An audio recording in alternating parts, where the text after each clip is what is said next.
So we are into week number 13, and this week we are working on our site plan. And so if we look under week 13, I'm going to share a couple of screens here.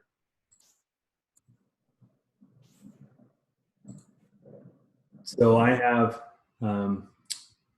this is our goal page, and this is what we are achieving, so we know what layer we're going to have things on. And we're going to follow the book pretty closely. So I have on another screen here that I'm going to bring over to us. This is the example. Come on, where are you?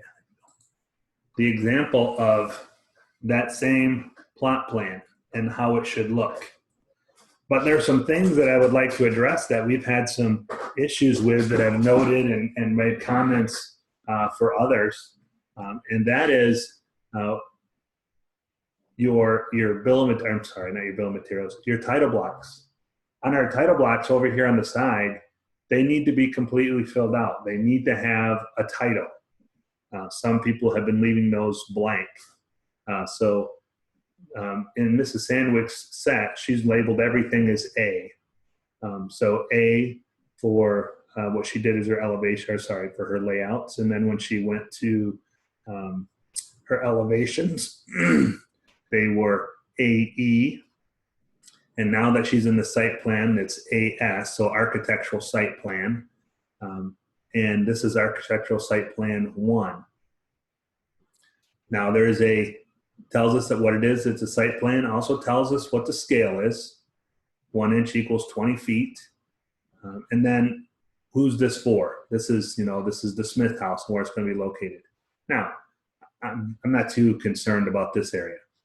But the one thing that I have noted on several of your drawings is not noting what the viewpoint or view plane, or not view plane, can't think of it. But anyway, so our viewport, that's what I'm thinking. So of our viewport, so I'm going to make my viewport here in pencil, or in pen here. So this is just a printout of the example right from Blackboard. But the viewport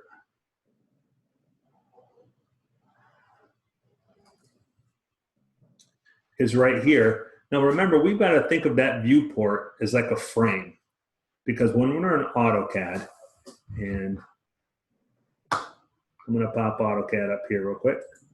When we're in AutoCAD, I have a sheet. So I like to say, think of your model space. This is where the drawing resides. And here is my paper.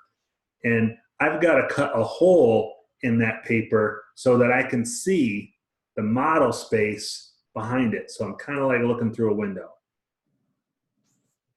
So when I put that window, that viewport, I create that window and said, okay, here's the size of the window that you can see through.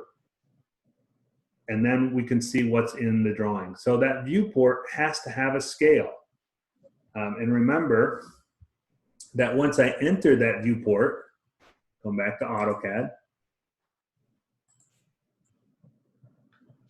I don't have a viewport, so let me do it here.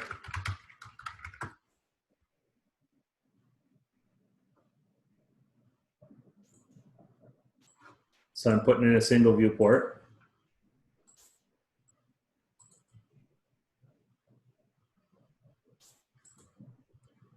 Man, I glanced away at the wrong time. Where did you get that viewport? I typed in viewport. Oh, okay. Now, remember, now that I'm selecting my viewport, I have my scale right here. So in the scale that we're looking at, she went 1 inch equals 20. So she was going to go to custom, and she went to 1 to 20. So now this scale, the scale of this window is 1 inch equals 20.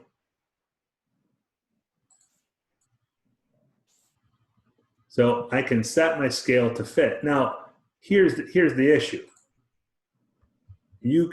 some people thought that in the final exam it was you zoom. No, well, zooming, but remember as I zoom, oops. As I zoom, look what's happening over here with my scale. As I zoom in or zoom out, the scale is changing. So I'm not zooming, I'm scaling. Now in the model, I'm zooming because I'm moving from place to place because there is no limit. But in the workspace, now we're talking about the scale of that viewport. Why is that important? Because now when I get back to my site plan, I can have a number of views, 1 view, 2 views, 3 views, all in one location, and each one is going to have its own site plan. So you guys are going to start using Inventor. I'm sorry, not Inventor, Revit. When you start using Revit, so in Revit, you're going to model everything in a 3D world, just like we do in AutoCAD in the model space. And then you're going to go to a sheet. You're going to say, create a sheet. And you're going to say, I want this sheet to be the site plan. And then it's going to say, okay, what view do you want to add to it? And then you're going to have to take a plan like this. And when it brings it in, it will automatically put this note here that's going to tell us what is it called, and it's going to tell us what the scale is. But when we're working in AutoCAD, we have to do that. So I know that this is drawing number 1 or view number 1, and that's on AS101 or Architectural Site Plan 1, which matches this sheet. Now, the thing is, you may have this drawing on one sheet, and then you may incorporate that into another drawing later, and as an example, and they need to know where to find that. So it is registered to where that drawing is created. So this tells us drawing number 1, AS101, which matches over here.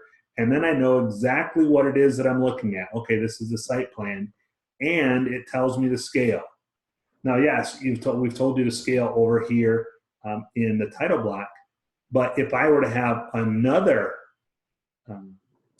viewport in my drawing, for example, like we did with the cross section, the elevations, where we had an east and a west elevation on the same sheet, I would have to have, and each one could be their own scale. They don't have to be the same, but it has to be noted what is that scale. Now, typically on this sheet, which we don't see, we're typically going to have a north indicator. So we're going to have somewhere, we're going to have the compass that's going to tell us, that we have, north, whichever way. It is at the bottom of the drawing. Yeah, typically whichever way north is. Now, in many drawings, it'll typically go over here next to the title block, but we typically know which way north is. Okay, so as we're taking a look at our drawing, make sure that when you create your viewports, you have to add this note. AutoCAD's not going to add it for you. You have to put that in. And then for your scale. So where am I going to get my scale? You determine the scale. Okay, so when we're in AutoCAD and you've got your site plan here, I'm just going to go draw something here real quick, and let's make this, I don't know, 30 feet.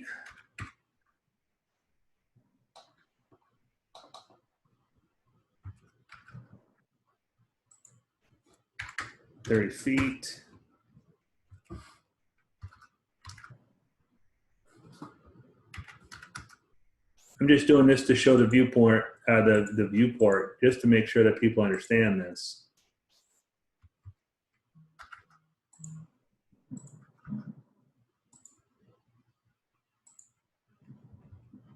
So this is just my gable roof, or my hip roof on. So we're looking at a site plan of my hip roof.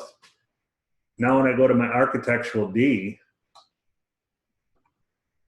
I got to set a scale, and I say, okay, let's go.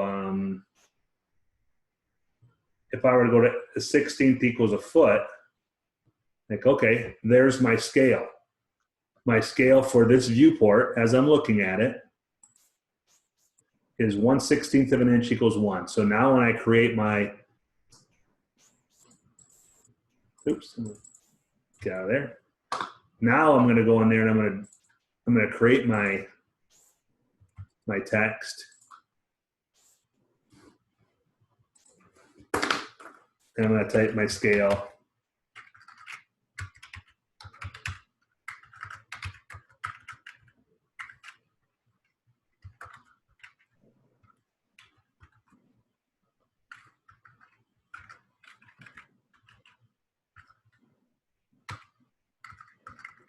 I'm going to make that say 1/16.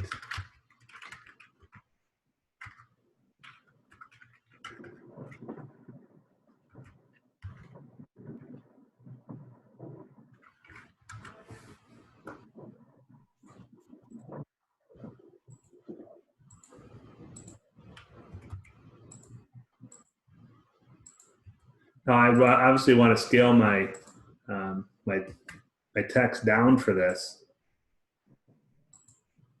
Oh snap! You're killing me.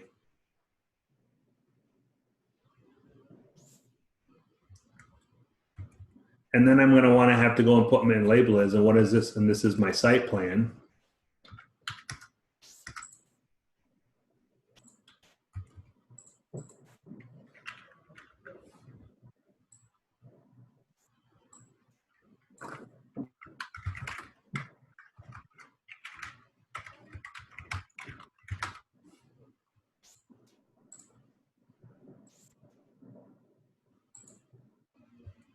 And of course, now I need to have my bubble that's going to give me all my information.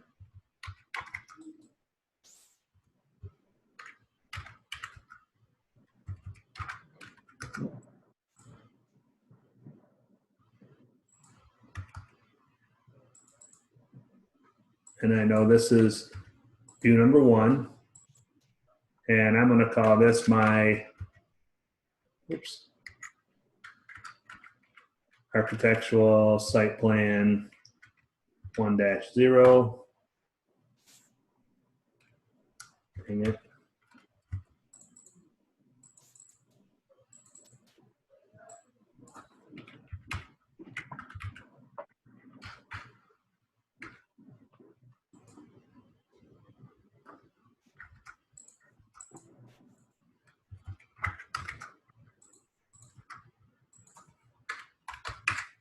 I just scaled both those down a little bit so they both fit.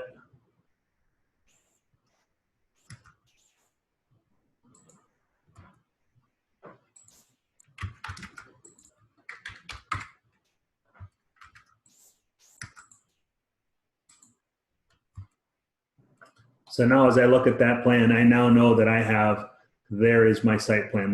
That view has been labeled, which is very important. Of course, I have to delete one of these title blocks because for some reason they're doubled. And I can change my, where's my sheet and items? There it is. And that's going to be AS.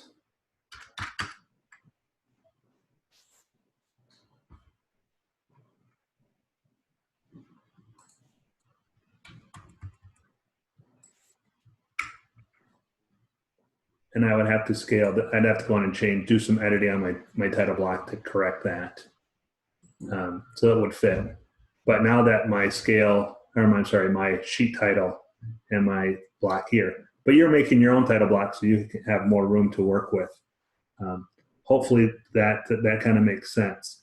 Let's go back to our site plan here.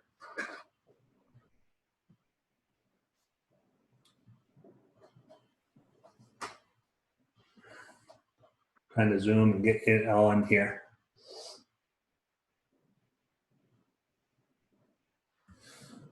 So we're going to start with just the layout, and we can go right to our page sheet number 1 that we created, which has our layout with our porch, and we can just trace the outside so we know what does our house look like. Of course, we have our property lines that we're going to put in here, and our property lines are darker, and those are going to have some latitude and longitude and length lines on them. And we're going to have our elevations. Notice that our elevations here, we're at 1,038 feet, 1,040 feet, 1,042 feet. Remember, this is feet above sea level, 1,044. So we know that it is kind of sloping from, from the upper left. It's sloping that direction with our the height of our property. Now, those are things that we don't get to pick typically, unless we're going to demo the whole site and then elevate it ourselves and use some excavation. So typically we're looking at a site going, okay, how does the site lay out and how we're going to put a house on this? And then we have our drainage flow. So as we're looking at our drainage flow here, our drainage flow, this is the grade line, and this is what some of you missed in your elevations. This is where we're saying, okay, this is where we're going to put the dirt and we're going to slope it. So we can see what we're trying to do is we're trying to get the water to run. In this case, we're trying to get the water to run down and away. And on the top side here, we're trying to get it to drain down so that it runs away from the house and down and around. So I'm going to imagine that there is a, this isn't the proper way to draw this, but there is a hill or an elevation change like this. That's all going to run down to that edge to get that away. And then, of course, we've got our different types of trees, our deciduous and our evergreens that we're going to put in the property lines. And then we're going to have to note how far it is away from the property lines. Now, what you'll learn about later in architecture is something we call setbacks. And a setback, it's all set by the county, the township. They'll tell you, okay, you have to be X number of feet away from the property line. So here in my township, I believe it's 10 feet. So you can't build within 10 feet of the property line or have any structure. In town, I know that in the city of Belding, where my in-laws lived, the setback was only 2 feet. So if you were going to put up a fence, you gave up 2 feet of your property to put a fence on it because you couldn't build on the property line. So that's where those setbacks. So those setbacks are going to be labeled for us so we know how far off from the property line. So when we start laying on the house. And now this is important, not just for knowledge of where it belongs when you start to submit these for submittal, but when the builder goes out there, the builder's going to build and set up a square. And he's gonna set up just a huge square that he won't set up the angles, just be a huge box, and he'll match those dimensions. And then he'll start setting off his lines for his footings and things like that as he goes. But he has to know, where is it that I'm going to start?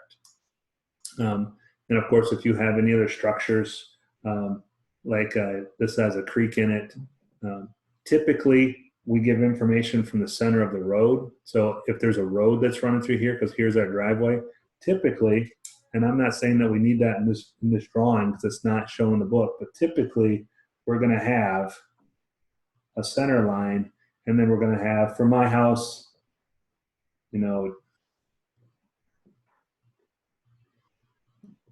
it's going to be listed Gavin Lake Avenue, so we know where's the road and where does that reside in relationship to the drawing. So that's what we have for this week. It's just a simple layout drawing for next week, and we'll talk about this again next week. Next week we start looking at your miniature house, and I want to talk about that just for a minute here, because you're going to have 2 weeks that you're going to have your tiny house. So and we are not doing presentations, remember.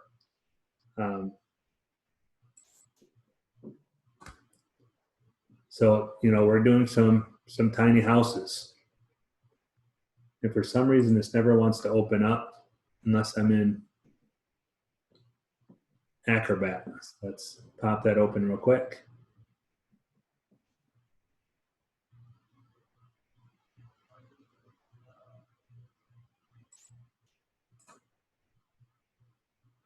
So we're looking at the same thing. So this is going to be on a trailer. How big is it? So this is what you are going to be doing. Creating, okay, here's your main floor. Are you going to have a loft, for your second floor? Or are you going to do it all on one floor? That's going to be totally up to you. What's your roof going to look like? Okay, what is your, so this would be the trailer plan. So we know we have wheels, wheel wells. What's it going to look like in our cross section, so we can see how it's all going to lay out. So these are the things that you are going to be creating for your final presentations. Let's close that out here. No, I don't want to save it. Okay, and there are other, I believe in our resources, we have some other example of tiny house examples. So some student work. So here just some student work and examples of some tiny house. And it's still loading. So you can take a look at those too if those help you.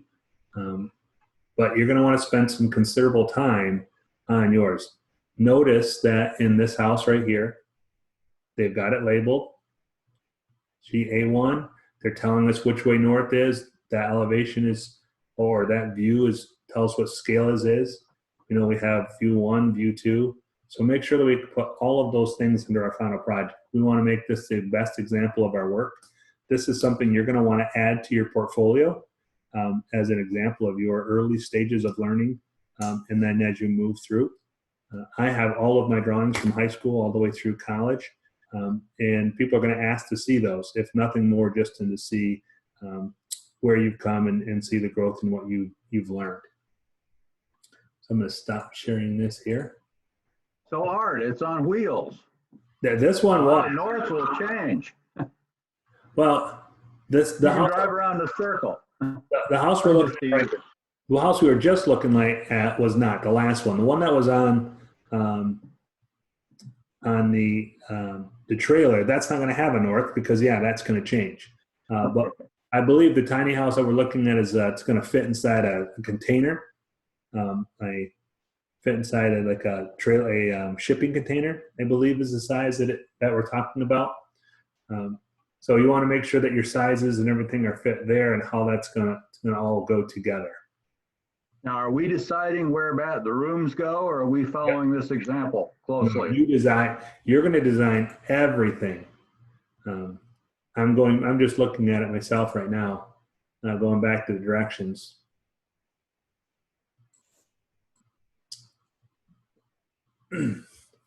So the goal of the tiny house is grown in interest in the past couple of years to live smaller and less impact on the earth.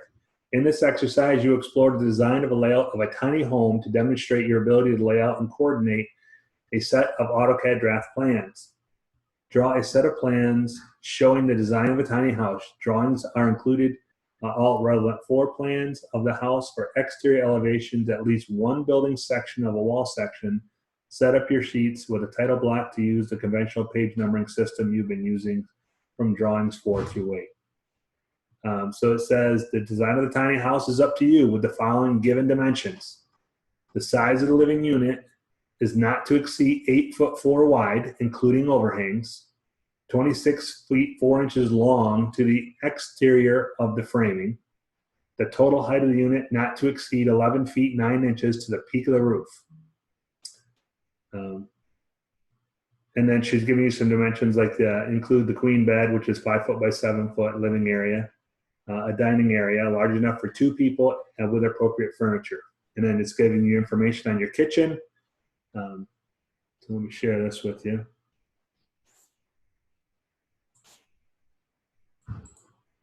So this is just what I just read for you. So here are your requirements for your sizes. So of what you get to work with. So you've got to make all of that fit into your layout. So, and you're going to have 2 weeks. Now, when is all of this due? Next question is, here we are on the 13th. So if I were you, I would want to have everything done by the 19th. We still have a final exam out there that we have to do. I'm just looking. You pointed to the 29th, but you said the 19th.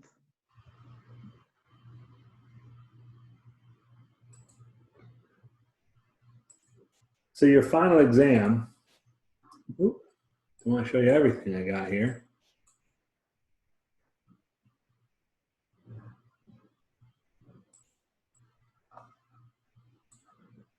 So you're going to have another final exam. Your final exam is going to be very similar to the midterm for your final, but then you also have your final project. So what I'm looking for is we're here. I would try to finish up the this ASAP because that's a step-by-step, so that should be pretty simple for you. And then you can start working on the tiny house. The tiny house, they are due.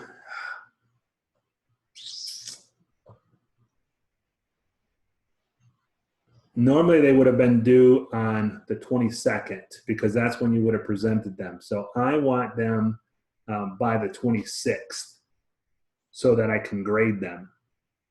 And then I will open up the final exam. So I'll open up the final exam that week also. So on the 26th, when it's due, I'm also going to open that up. So the final exam you'll have, but the final exam is due by the 29th. Does that make sense to everyone? Yep. David understands. Yep. Meredith, you good? Yep. Glenn, you good? Nicole? Yeah. That's good. Can I ask you a quick question? It's Yep. kind of backtracking a little bit. Nope, that's fine. When we were doing the scaling thing for the viewports, Yep. whenever I do that, I feel like I lose all of my title blocks. Like I lose all the text boxes that I put in there. So then when I go to plot it, you can't see any of my words. Well, all right. So I'm gonna imagine what is happening, and that you're putting everything in. You're doing it all in here, right? Mm-hmm. Yeah. Okay. So once you put it in, now you've got to have your scale. You're saying that everything when you scale it, everything's too small and you can't see it, right? Like your dimensions? Yeah, like sometimes my dimensions will disappear or the words, but then I'll zoom in and they'll still be gone. Okay, so we want to make sure that we have our correct size, so our dim scale. So when we're back in our model space, so if I go to, I'm just going to hit D for dim style. I'm going to go to modify. Now I would change this in dim scale. I don't typically do it here, but this just shows you. So this is our dimension scale. So it's set at 1. So our dim scale right now is at 1. So I'm going to go back and I'm going to go dim scale, and I'm going to change that to 14. Now when I go back into my dim style manager again, notice that my description, my overall scale is already set at 14, shows me right here. But I also see when I go to my fit, it also changes it here. So that's using dim scale is just a faster way to do the same thing.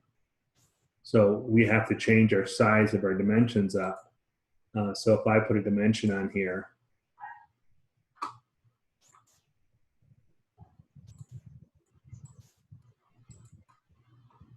we can see that there is a dimension.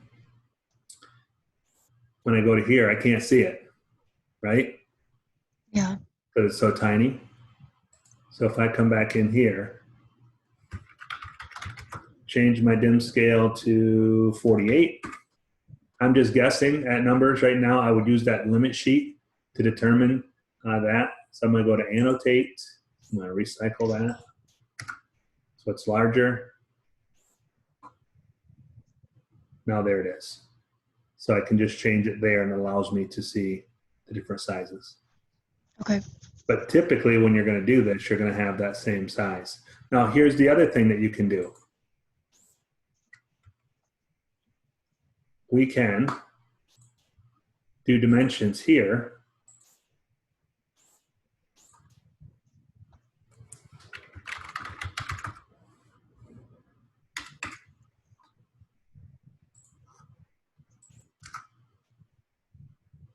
So I drew in one and I dimensioned in another. Okay. Okay, so now what I'm going to do is I'm going to change my scale down here. Oops.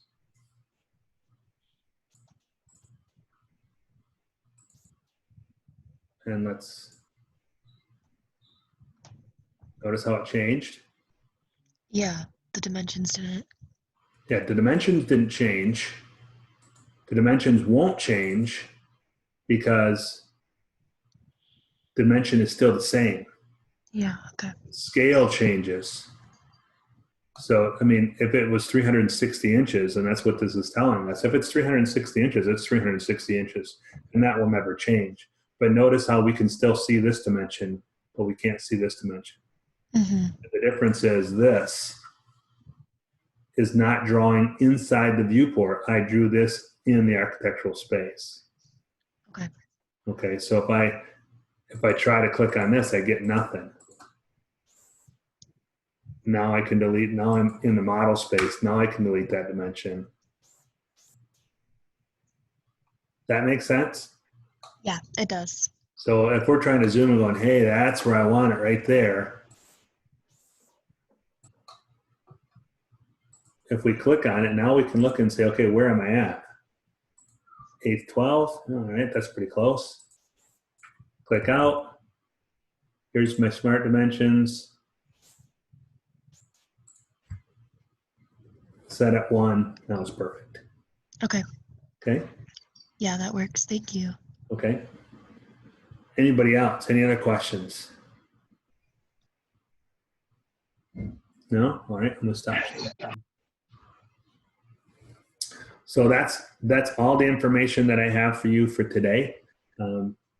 Let's meet again on Monday and we'll recover the tiny house project. Hopefully some of you will be well along the way of working through your designs, and we can maybe look at a few and talk through some issues or concerns or anything like that in preparation for the final week of for exams. I mean, we're getting right down to it. Now, this morning you should have gotten an email. I know that I got an email, a bunch of them for all my classes, that the evaluations went out. It's very important for you to fill out those evaluations. None of you signed up for an online architectural class, but there's a lot of things that we can learn from this. And then when I say we, I'm referring to the college, and myself included. What did you like? What didn't you like? Were there things that I did that were helpful? Were there things that didn't help that you wish I would have done differently? Those are all things that we need to know, just to make sure that if this should ever happen again, that we can be much more effective at what we're doing. You guys are doing a fantastic job for me. And again, none of this has any bearing on me per se, so I really don't care. I mean, if you want to hammer me, go ahead and throw the book at me. But I really want to know, how you felt it's going and how things are going for you, so that we make sure that we can always can improve with what we're doing. Okay? Okay. Sounds good. All right. So if you have Sounds no good. questions, that's it. We'll meet again next week, Monday, just to make sure we're on track where we need to be as we get ready to close out the semester. All right, guys. We'll talk to you soon. Dave, if you want to stay on, we can work through what you want to work through right now. Yeah, great. Thank you, Art. All right. Be safe, everybody. You as well. Take care.